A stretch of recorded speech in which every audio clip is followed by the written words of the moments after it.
बज गए हैं। वो जल्दी जल्दी उठी और मंडी जाने के लिए तैयार हो गई। उठ गई गोमती? हाँ, और सुनो, मैं सब्जी लेने मंडी जा रही हूँ।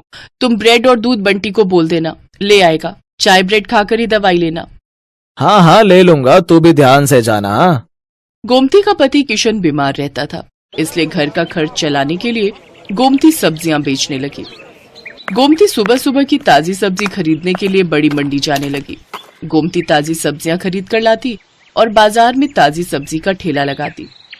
सभी ग्राहक जानते थे कि गोमती बड़ी मंडी से ताजी सब्जियां लाती है, इसलिए सुबह सुबह गोमती के ठेले पर सब्जी खरीदने के लिए ग्राहकों की भीड़ लग जाती थी।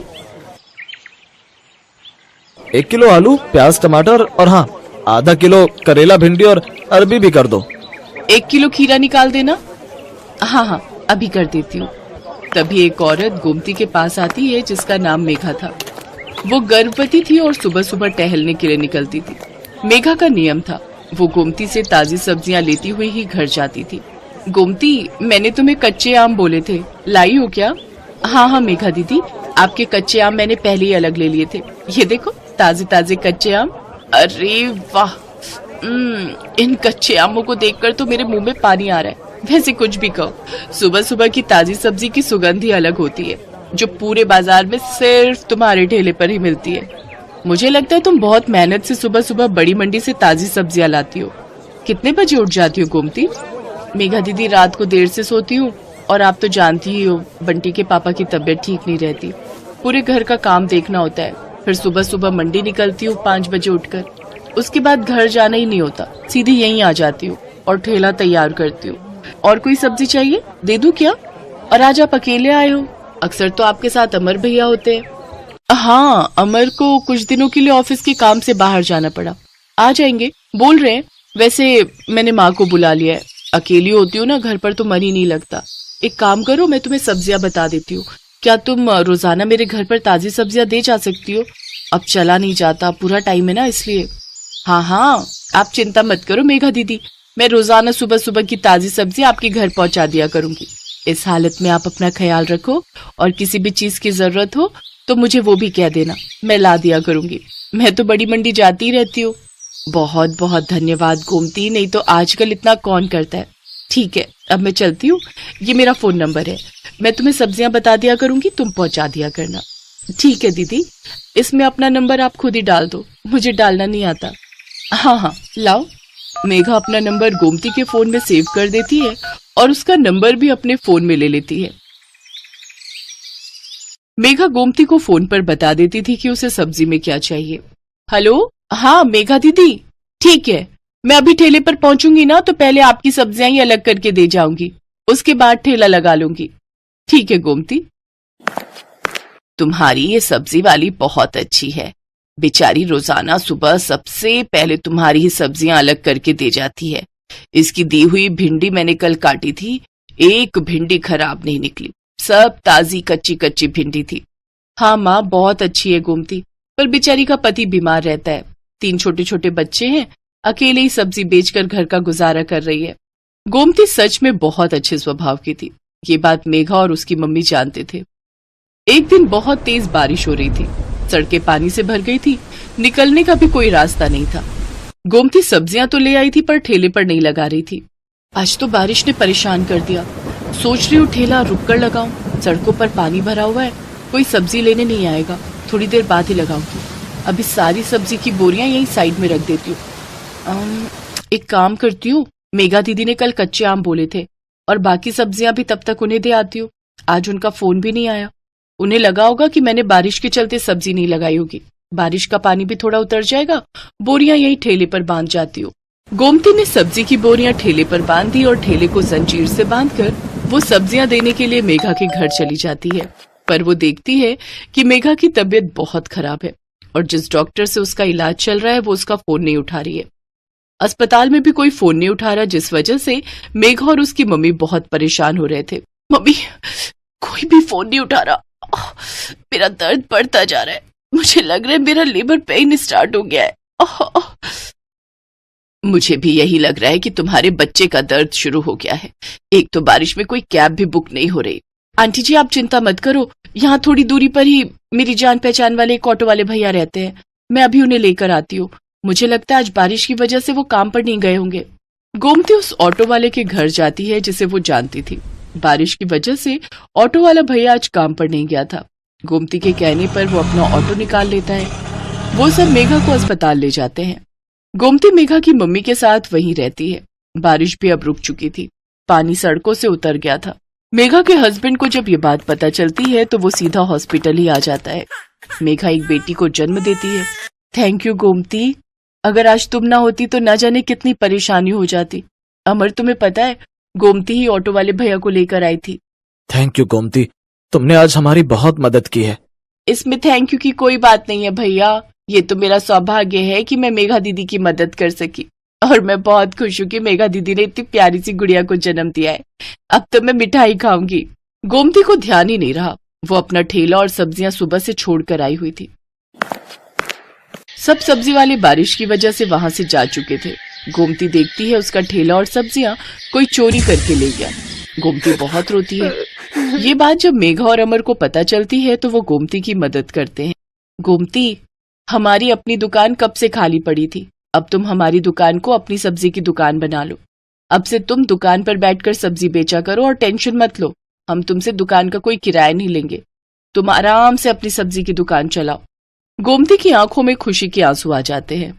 कुछ समय बाद गोमती का पति किशन भी ठीक हो जाता है। अब वो दोनों मिलकर मेहनत से सब्जी की दुकान चलाने लगे। दुकान बनने की वजह से गोमती के पास और भी ग्राहक बढ़ गए। सब जानते थे कि अगर सुबह सुबह की ताजी सब्जी कहीं मिल सकती है तो सिर्फ गोमती सब्जी वाली की दुकान पर।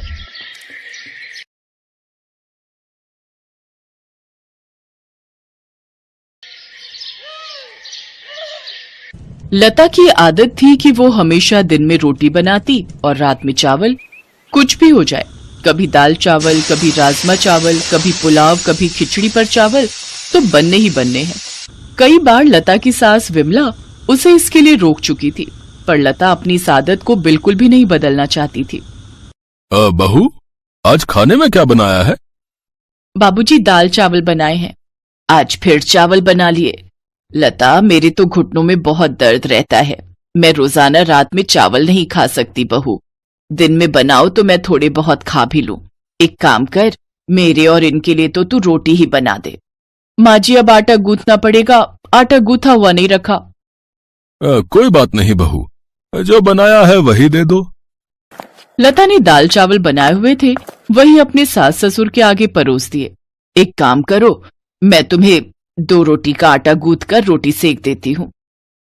अरे नहीं नहीं विमला, कोई बात नहीं, मैं दाल चावल खा लूंगा। अब तुम उठोगी रोटी बनाने के लिए तो फिर बहू बोलेगी कि उसे ही कह देते, इसलिए अब खा लो। लता की दिन में रोटी रात में चावल की आदत दिन पर दिन बढ़ती जा रही थी। लता, आज तो मेरी ऑफिस की छुट्टी है, एक काम करो, कढ़ी चावल बना लो, बहुत मन हो रहा है। अब मैंने गोभी आलू की सब्जी और रोटी बना दी है, अब मैं कुछ नहीं बनाऊंगी। वैसे भी मैं रात को राजमा चावल बनाने वाली हूँ, मैंने पहले ही प्लान कर लिया था, इसलिए अब रोटी और गोभी आलू की सब्जी खा लो। तुम सही हो, जब देखो अपनी मर्जी करती हो। अब रात में मैं सोच रहा था कि मटर पनीर की सब्जी और रोटी बनवाऊंगा, तुम राजमा चावल का प्लान बनाकर बैठ गई हो। अरे तो क्या हुआ, तुम तो जानते हो ना मैं दिन में चावल नहीं बनाती हूँ, रात में थकी हुई होती हूँ, इसीलिए मैं रात को ही चावल बनाती हूँ। मेरे से नहीं बनती रात में रोटियां। अच्छा ठीक है, जो मन में आए वो करो। मैं माँ को डॉक्टर के पास ले जा रहा हूँ, बोल रही हैं कुछ दिनों से घुटनों में बहुत दर्द है। विमला की तबीयत ठीक नहीं थी, इसीलिए बेटा अभिनव उसे डॉक्टर के पास ले जाता है।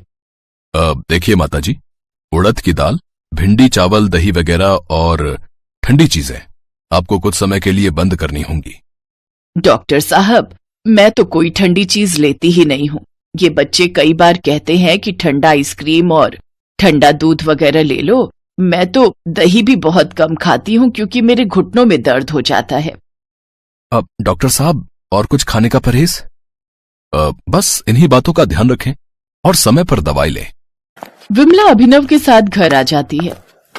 लता, डॉक्टर ने माँ को कुछ चीजें खाने के लिए मना किया है, जिनमें से चावल भी हैं।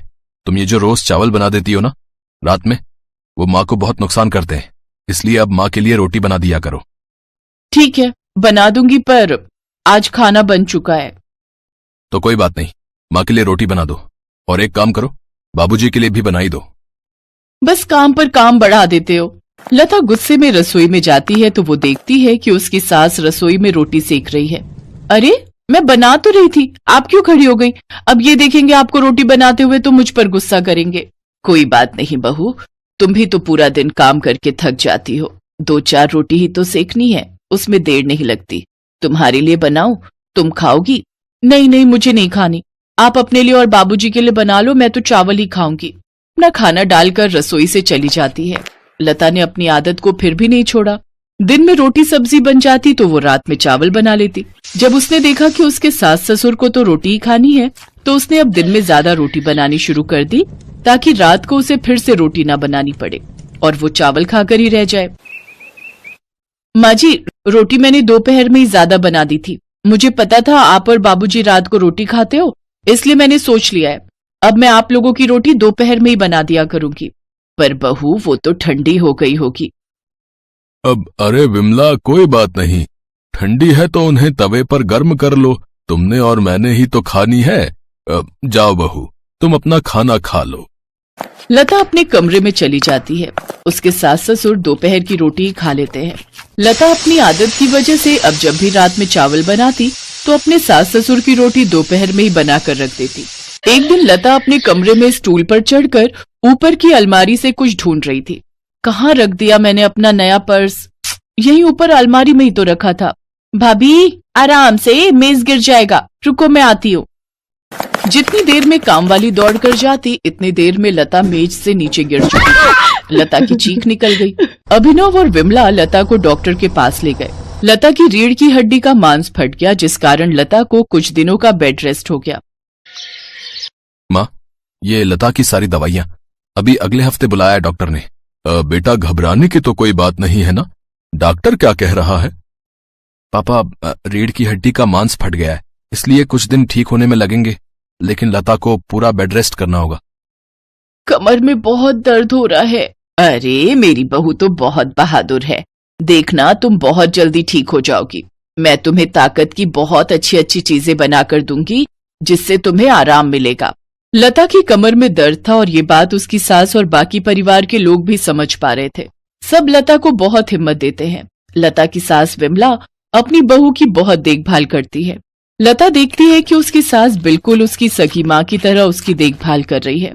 उसे अपने ऊपर बहुत पछतावा होता है कि एक तरफ वो अपने सास ससुर के लिए 2 रोटी बनाने में कितना हिचकिचाती थी और उन्हें दोपहर की ठंडी रोटियां दे देती थी, सिर्फ इसलिए क्योंकि रात में उसे सिर्फ चावल बनाना और खाना पसंद था। उसने अपने सास ससुर की उम्र का लिहाज भी नहीं किया। लता को अपनी गलती का एहसास होता है और कुछ दिनों बाद जब वो ठीक हो जाती है तो वो अपनी गलती को सुधार लेती है। वो जब भी रात में चावल बनाती तो थोड़ी रोटियां भी बना देती, ताकि उसके सास ससुर अगर चावल नहीं